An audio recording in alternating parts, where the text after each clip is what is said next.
Good morning from Washington on a big night for Donald Trump. His first State of the Union address. He's on his feet in just over an hour.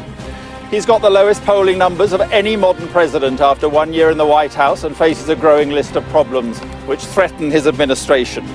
But he'll point to the economy as a sign he's getting the job done, and he'll predict a year of growth thanks to his tax reforms and deregulation, his crowning achievement in Washington so far. Immigration and national security will be the main themes of the speech, with remarks on North Korea said to be eye-opening, and he could reveal plans for a $1 trillion boost to infrastructure. We'll bring you the full speech live, as well as all the reaction, as we find out whether President Trump can deliver a message that unifies a divided America. Also this morning, counting the cost of Brexit, Theresa May arrives in China as a leaked report says all the economic options for Brexit are worse than remaining in the EU. It wasn't me, it was Dave. The man accused of the Finsbury Park attack tells a court he had an accomplice. And protest and power. Catalonia's attempt to re-elect its exiled president and the court that's trying to block him.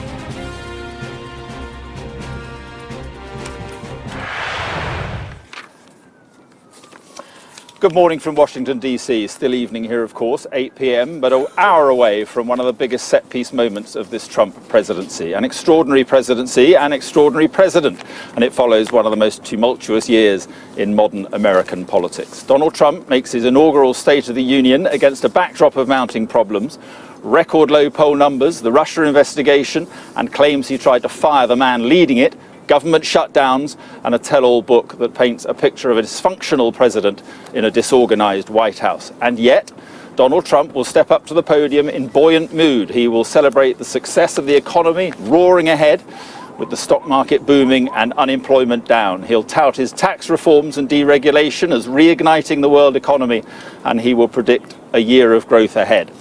The White House says it will be a speech of hope and optimism that will flesh out 5 main themes: the thorny issue of immigration, national security, and his plans for big spending on this country's decaying infrastructure. He'll talk about a new American moment and call for the country to come together as one American family.